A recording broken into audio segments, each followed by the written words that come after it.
मेरे प्यारे मित्रों, नमस्कार, राधे राधे। मैं आशा करता हूँ आप सभी लोग अच्छे होंगे।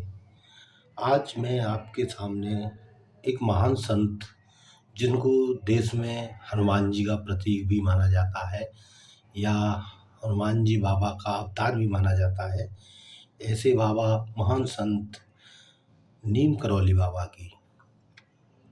नीम करौली बाबा का जन्म एक फिरोजाबाद जनपद उत्तर प्रदेश के एक छोटे से गांव में हुआ था,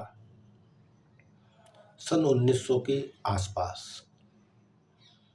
उनके पिताजी का नाम श्री दुर्गा प्रसाद था और उनकी माता का नाम कौशल्या देवी था।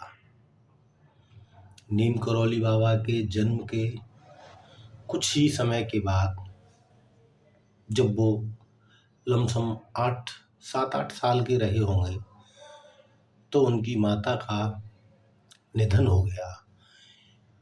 इससे उन्हें बड़ा कष्ट हुआ, या ये कहें कोई भी बच्चा हो जिनकी माँ का छोटे में ही बाल्यावस्था में देहांत हो जाए, तो आप सब लोग समझ सकते हैं कि वो बच्चा कैसा हो सकता है। तो उनके जीवन पर इस बात का बहुत बड़ा प्रभाव पड़ा और वो गुमसुम और शांत रहने लगे। अपने दोस्तों के साथ न ज़्यादा खेलना, न किसी के साथ उठना, ज़्यादा न बैठना, अपने आप में ही शांत रहना और किसी से ज़्यादा बातचीत नहीं करना। तो जब ऐसी स्थिति गांव के परिवार के लोगों ने देखी, तो उन्होंने उनके पिता को समझाया कि बच्चा थोड़ा सा ज़्यादा परेशान है, तो आप एक काम करिए, या तो आप कोई दूसरा विवाह कर लीजिए। तो ऐसी स्थिति जब धीमे धीमे बनती रही, तो उनके पिता ने दूसरा विवाह कर लिया। लेकिन हालात तो अभी भी वैसे ही थे। ऐसा नहीं है कि उनकी माँ उनसे प्रेम नहीं करती हो दूसरी वाली, लेकिन आप समझते हैं अपनी माँ तो अपनी होती है। जो माँ अपने बेटे की चीज़ों के बारे में जानती है या उसको क्या चाहिए अपने बच्चों के बारे में जानती है, वो दूसरी माँ नहीं जान सकती। उनका व्यवहार कैसा है या बिहेवियर कैसा है, या कब गुस्सा होते हैं या कब मनाते हैं, कब रूठते हैं। तो ये सारी चीज़ें रहीं। तो कुछ 11-12 वर्ष के रहे होंगे, क्योंकि अधिकतर पहले गाँव में छोटी उम्र में ही शादी कर दी जाती थी। तो बाबा नीम करौली का भी विवाह कर दिया गया कुछ 11-12 वर्ष की उम्र में, राम बेटी नाम की बच्ची से। उसके बाद बाबा 2-3 साल घर पे रहे, लेकिन वो फिर भी मन शांत रहना या शांत, ज़्यादा किसी से बोलना नहीं, शांति में अपना जीवन काटना, और घर पे उनका मन ज़्यादा नहीं लगता था। तो वो 2015 के आसपास अपना घर छोड़ करके गुजरात के लिए निकल गए। गुजरात में एक राजकोट में आश्रम था, वहाँ पर जाकर के रहने लगे और उन्होंने वहाँ पर खूब श्रद्धा भाव से और अपना जीवन वहाँ के आश्रम के क्रियाकलापों में लगाते हुए शांतिपूर्वक वहाँ रहने लगे। वहाँ पे जो महंत थे उनके बहुत चहेते बन गए और वहाँ पे बाबा का नाम रख दिया बाबा लक्ष्मण दास। लेकिन आप जानते हो आजकल के समय में मंदिरों में भी, आश्रमों में भी बहुत सी राजनीतिक या ये कहें कि द्वेष भावना के विचार के लोग भी वहाँ पर भी रहते हैं। तो जब बाबा को ऐसा लगने लगा कि यहाँ पर लोग कुछ राजनीतिक प्रकरण बना रहे हैं या उनके लिए कुछ ऐसी भावनाएं रखते हैं, तो इससे बाबा का दिल आहत हुआ और बाबा जो है राजकोट को छोड़ करके एक गुजरात में ही बबनिया नाम से जगह पड़ती है, वहाँ पर चले गए। वहाँ पर बबनिया नाम की जगह पर एक तालाब था, उसके अंदर जाकर के बाबा ने खड़े होकर के तपस्या की। वहाँ पर रहे, वहाँ पर चीज़ों को देखा, वहाँ पर तपस्या की। तो जो ताल के आसपास से लोग निकलते थे, वो बाबा से राम राम या जय हनुमान कहते थे। तो बाबा जो है जब पानी को उछाल देते थे, तो पानी में से जब कुछ चीज़ें निकल जाती थी, जैसे किसी को कुछ मिठाई मिल गई या किसी को कुछ खाने को मिल गया, जब बाबा पानी को उछालते थे तो बाबा की ये प्रसिद्धियाँ चारों तरफ बढ़ती जा रही थी। तो वहाँ पर इतनी प्रसिद्धियाँ बढ़ गई कि बाबा को फिर वहाँ रहने की परेशानी होनी शुरू हो गई। लेकिन वहाँ पर बाबा का नाम तलैया बाबा पड़ गया इस दौरान। उसके उसके बाद बाबा का वहाँ मन नहीं लगा, तो बाबा जो है वहाँ से चल दिए और वहाँ से निकल कर के बाबा गंगा स्नान के लिए ट्रेन में जा कर के बैठ गए। तो ट्रेन में एक टीटी आए, तो उन्होंने बाबा का देखा। बाबा का तेज बहुत था चेहरे पर और महान संत थे, तो आप समझ सकते हैं। उन्होंने बाबा को फर्स्ट क्लास में बिठा दिया, फर्स्ट क्लास एसी में। उस समय अंग्रेजों का शासन था देश में, चारों तरफ अंग्रेजों की अफरा तफरी मची हुई थी। लेकिन कोई बात नहीं, कुछ समय निकले, वहाँ से ट्रेन आगे चली। कुछ दूरी पर जा कर के दूसरे तीसरे चौथे स्टेशन के बाद टीटी साहब चेंज हो गए, दूसरे टीटी चढ़े। कोई बात नहीं था। उधर से जो है आगे चल कर के एक दो स्टेशन के बाद जब दूसरे टीटी चढ़े, तो वो टिकटों को चेक करते हुए बाबा के पास पहुँचे। तो उन्होंने बाबा से कहा, बाबा आपकी टिकट कहाँ है? बाबा के पास तो टिकट ही नहीं थी। तो उन्होंने पूछा, आप यहाँ फर्स्ट क्लास में बैठे हो? तो बाबा ने उनसे कुछ ज़्यादा जवाब नहीं दिया। तो उन्होंने बाबा को टिकट न होने के कारण वहाँ से ट्रेन से अगले स्टेशन पर उतर जाने का बोल दिया। तो जब अगला स्टेशन आया, तो अगला स्टेशन करौली आया। तो वहाँ पर जब उन्होंने बाबा को उतार दिया, तो बाबा उतर करके वहाँ नीम के पेड़ के नीचे बैठ गए। बाबा नीम के पेड़ के नीचे बैठ गए, करौली स्टेशन था। उसके बाद जो है ट्रेन का चलने का समय हुआ। जो ट्रेन के आगे नीला झंडा फहराते हैं, उन्होंने नीला झंडा फहराया, लेकिन ट्रेन तो आगे ही नहीं बढ़ रही थी। जब ये वाकया हुआ तो इंजीनियर बुलाए गए, बहुत से लोग बुलाए गए, टेक्निकल विभाग के लोग बुलाए गए। ट्रेन को चेक किया, बहुत परेशानी हुई, लेकिन ट्रेन जो है आगे नहीं बढ़ रही थी। ये वाकया बहुत से लोग देख रहे थे, और जो ट्रेन के डिब्बे में उस डिब्बे में बैठे थे, जहाँ पर टीटी साहब ने बाबा को उतर जाने के लिए कहा, उस डिब्बे के लोगों ने समझाया टीटी को, ट्रेन वालों को समझाया कि इन्होंने एक महान संत है, उनको उतार करके और जो है नीचे कर दिया है, इस वजह से ट्रेन नहीं चल रही है। तो ऐसा जब उन्होंने बार बार बताया और बोला, तब जा कर के स्टेशन मास्टर और टीटी वगैरह सब लोगों ने बाबा से जा कर के आग्रह किया कि बाबा आप जो है चलिए, हमसे गलती हो गई, हम आपको आप जहाँ कहेंगे वहाँ पर छोड़ देंगे। तब उसके बाद जो है ऐसा बहुत से लोग कहते हैं कि बाबा ट्रेन में जा कर के बैठ गए, और बहुत से लोगों का कहना है कि बाबा ट्रेन में जा कर के नहीं बैठे थे, लेकिन उन्होंने कह दिया था कि आप लोग चलिएगा। बहरहाल कुछ भी रहा हो, तो बाबा वो वहाँ से ट्रेन जो है चली गई। लेकिन वो चमत्कार वहाँ पर सभी लोगों ने देखा, और वहाँ पर करौली स्टेशन था और नीम का पेड़ था, तो इसलिए वहाँ से बाबा का नाम जो है नीम करौली बाबा पड़ गया। उसके बाद बाबा की प्रसिद्धियाँ चारों तरफ बढ़ने लगी, और ये ट्रेन का वाकया जैसे जैसे फैलता जा रहा था, वैसे वैसे बाबा की प्रसिद्धियाँ बढ़ती जा रही थी। तो इसी दौरान उनके पिता जो है अपने बच्चे को ढूंढ रहे थे, तो उन्होंने कहा एक महान संत हुए हैं बाबा नीम करौली। तो उन्होंने कहा मैं भी अपने बच्चे की जा कर के पूछ कर के आता हूँ, या उनका पता लगवाता हूँ। तो जब बाबा के पिता वहाँ पर गए, तो देखा ये तो मेरा ही पुत्र है। तो उन्होंने देख कर के बड़ा आश्चर्य हुआ, और फिर उनसे बाबा नीम करौली से उनके पिताजी की मुलाकात हुई। पिताजी ने बहुत उनको समझाया बुझाया, बहुत आग्रह किया। उनके कहने पर पिताजी के साथ बाबा चल दिए, लेकिन बाबा ने कुछ शर्तें रखी। उन्होंने कहा आप मुझे धर्म के काम से नहीं रोकोगे, मैं अपना धर्मार्थ का काम करता रहूँगा। तो उनके पिताजी ने कहा ठीक है।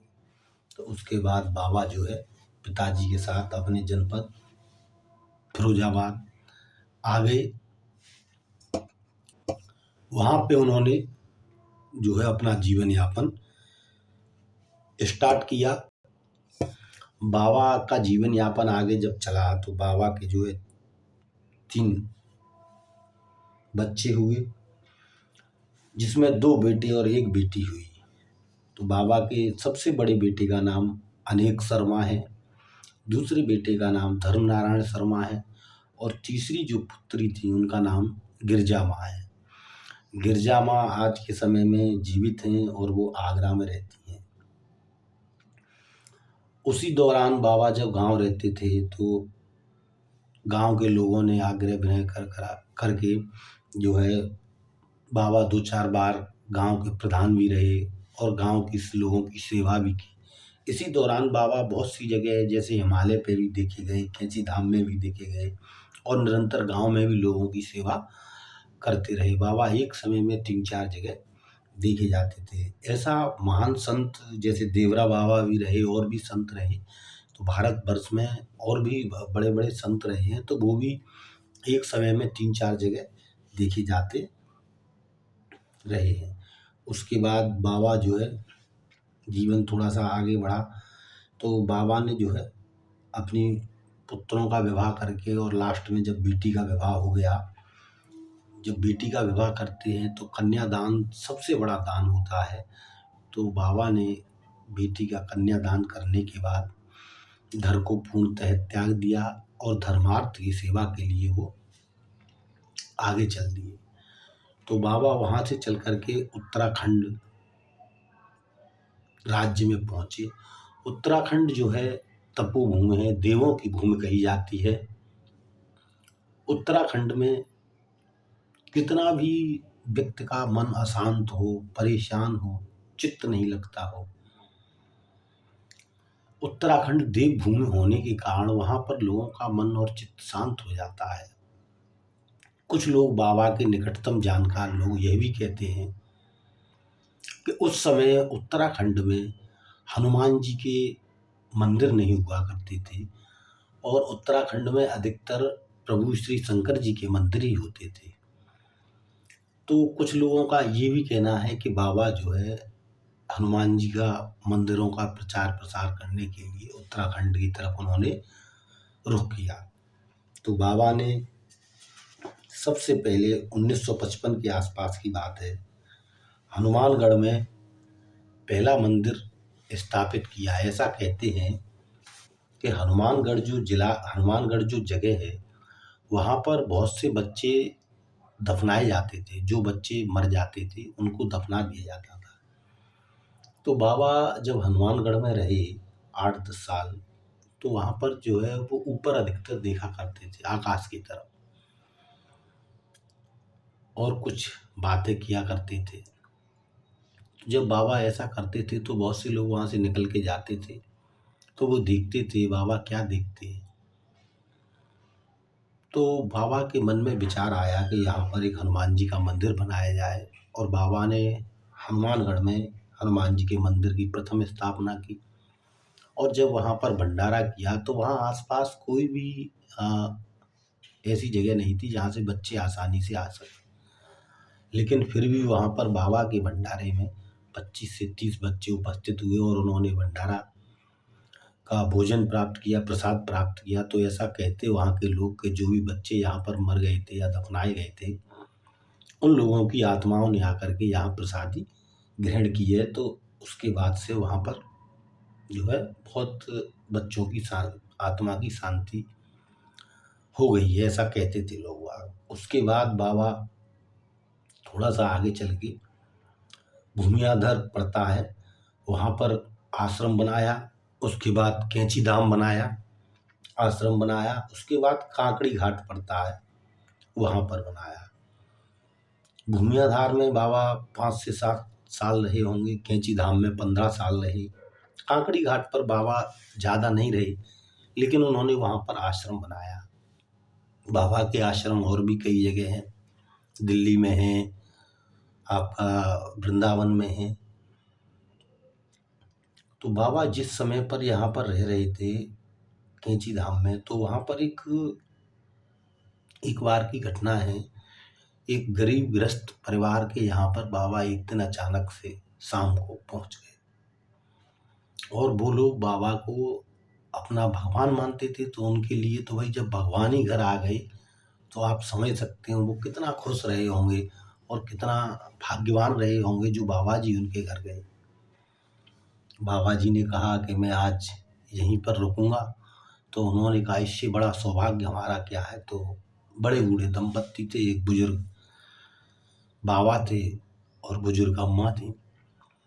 तो उन्होंने बाबा के लिए एक बढ़िया अच्छा सा जो भी उनके घर व्यवस्था रही होगी, पलंग बिछा करके उस पे चादर वगैरह बिछा करके और कंबल वगैरह दे करके बाबा को भोजन लिटा दिया, भोजन पानी कराया। शाम का बाबा जो है आराम से लेट गए।